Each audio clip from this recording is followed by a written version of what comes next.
This podcast was recorded on a Wabakuk country.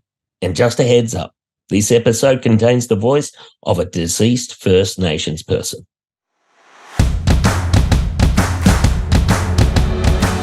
Hi, I'm Kurt Fernley, Paralympian, and welcome to You Little Ripper. This is the place that we celebrate all things parasport.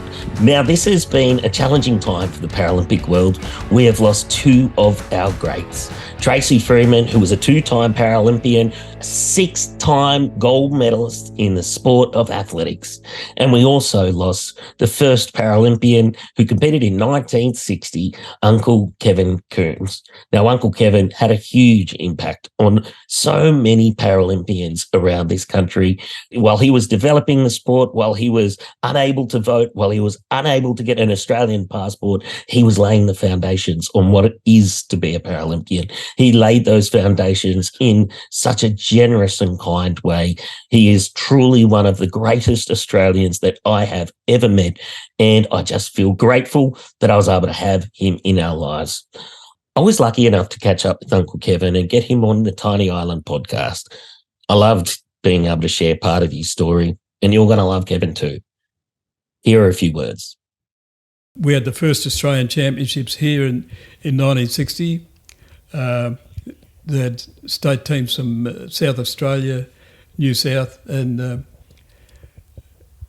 West Australia. West Australia was a bit advanced, more so than us, because they went to the Stoke Mandeville Games in 1957, and so we didn't ever get involved till the 58, 59, 60. And that's when we had the first Australian Championships here in Melbourne in 1960. You were out of rehab. Yep. You were working. No, I wasn't working. I'd still hadn't got a job. No, I'm still in hospital. I didn't know anyone down here. So, what was sport to you then? Well, I think it was socially it was a very good thing, because we'd get to the at the basketball centre, at basketball court at the Austin, which was an old bitumen court, and we'd mess around there for a long while, and a lot of nurses would come and watch us. You're a good-looking young fella. I'll give you the hot tip. Showing our muscles, and it was really one way of getting. It opened a lot of doors in also. And become well known, I suppose. It has been a huge time in the competition phase of the Paralympic sports, and I'm going to jump into the You Little Ripper moment, because it is just me. Guess what? I'm stealing two. My You Little Ripper moments for this week are: we had the great Madison De Rosario making her debut in the Sydney Marathon. Sydney is one of the most challenging marathons for wheelchair racing. There's a lot of turns. There's quite a lot of hills, and the discomfort of that marathon stays in your arms for a long time. But it was great to see Madison back on the podium, back on the top of the podium in her debut for Sydney. My second You Little Ripper moment is a strange one in the sport, but you know what? I can't let it go without mentioning it, because Ben Wright is deserving to have a moment where Australia gets to celebrate his contribution to Australian sport. Ben is a three-time Commonwealth Games representative, and he got elevated from first into the bronze medal position after the disqualification of Indian gold medalist due to an anti-doping violation. Now, this is the maiden Commonwealth Games medal, and it is an incredible performance, because when you think about that, the last time that we were able to get a powerlifting gold medal for our country was Darren Gardner in Melbourne in 2006. So congratulations, Ben. I hope you enjoy that bronze medal, and just, you know what, sometimes you've got to try and fight to take that time to really enjoy it. I hope you do. We wish you well, and congratulations.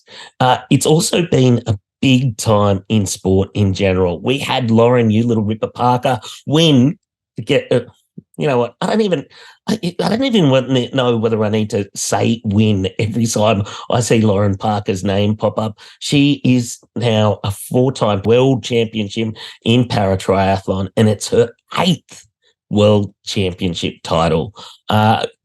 Again, Lauren, you little Ripper Parker, congratulations. We also had in the paratriathlon, Anu Francis won a silver medal. Sally Pilbeam won a bronze.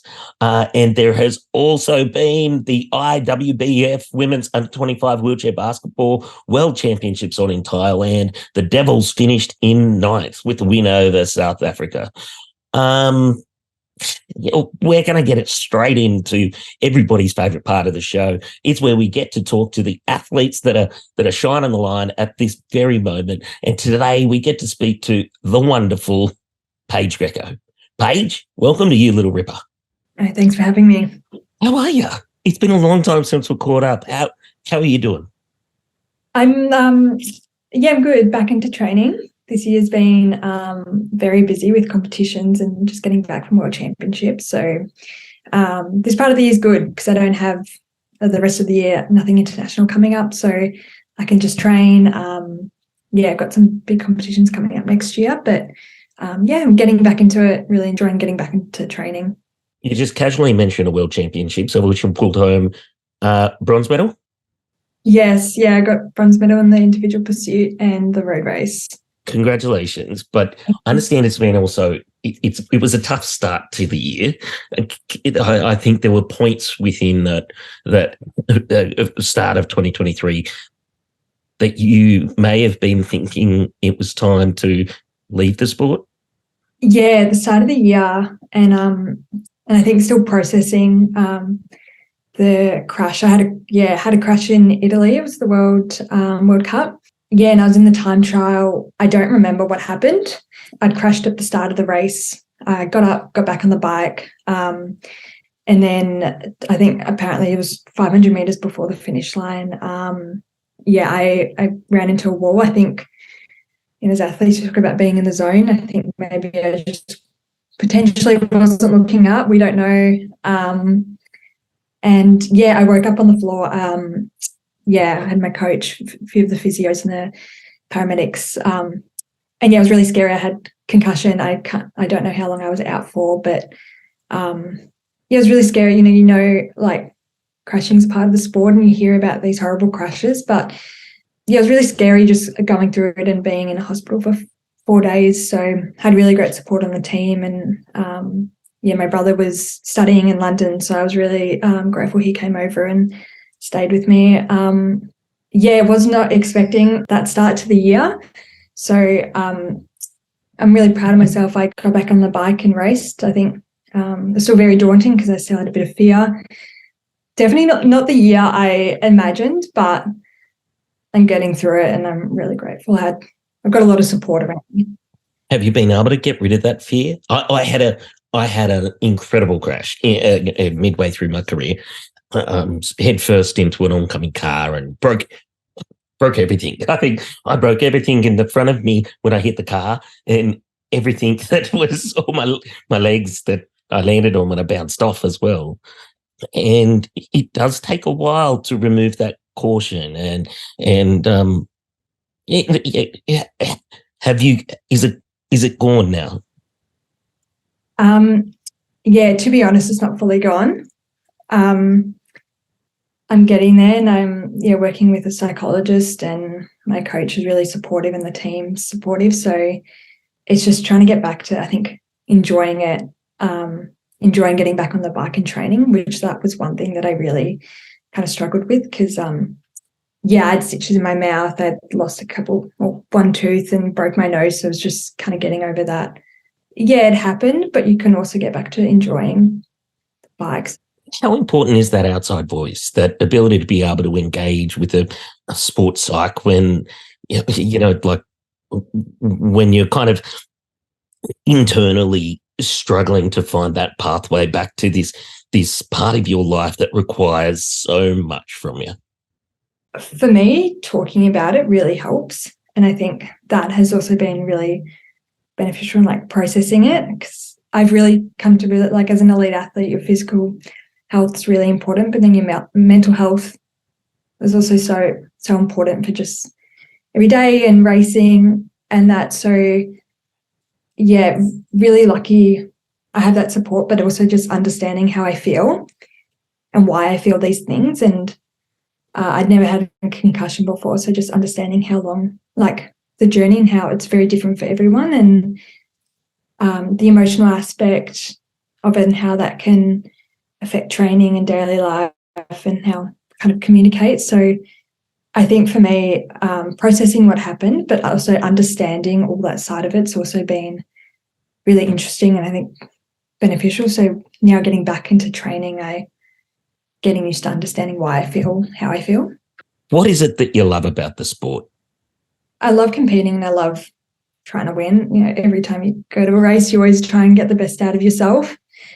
And I'd always wanted to be an elite athlete. And one thing I love is I love racing, love competing, but also a passion is traveling. So to be able to do this all on my bike has always been a goal and dream of mine. You've found those moments of excellence with cycling. It's been incredible to watch here at You Little Ripper. We celebrated your gold and your bronze in Tokyo.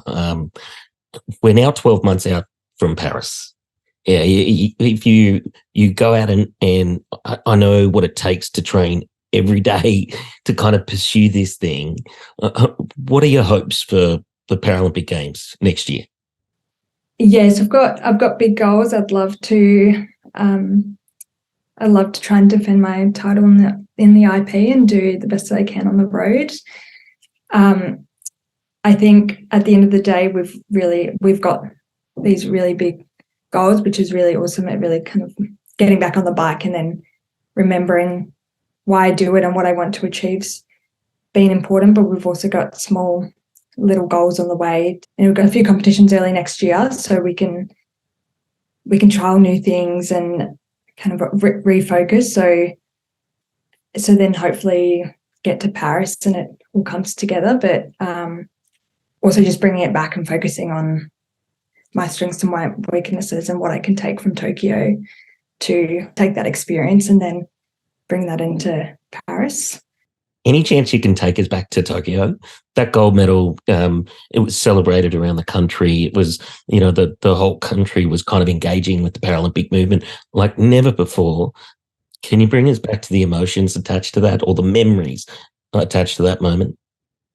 Yeah, I still really do remember that moment. I think, especially going through this year, bringing it back to what I've done in the past and how I can learn from that and get through it. But yeah, to have that goal and then to, train as hard as you do with your team around you and that to then execute it. I remember crossing the finish line and I got teary straight away. I remember during that race thinking, I'm actually up on schedule. I think I might have this. And then, the tears came. I was very overwhelmed. It was, I remember hugging my coach and physio afterwards. And then I hugged Wazza, which is the head of our team. And then, it was just, very emotional, so overwhelming, but just so awesome. Paige, thanks for your time. We're at You Little Ripper, and all of our listeners are wishing you the best over the following less than 12 months, and we'll be cheering for you in Paris in 24. Thank you so much for having me. It was very exciting when I got the chance to be on this podcast. So thank you. I love Paige Greco. I am so grateful that we didn't lose her involvement in the Paralympic movement. I'm so glad that we will all get to see her continue her career and celebrate her into Paris in 2024. Thank you for listening to our podcast.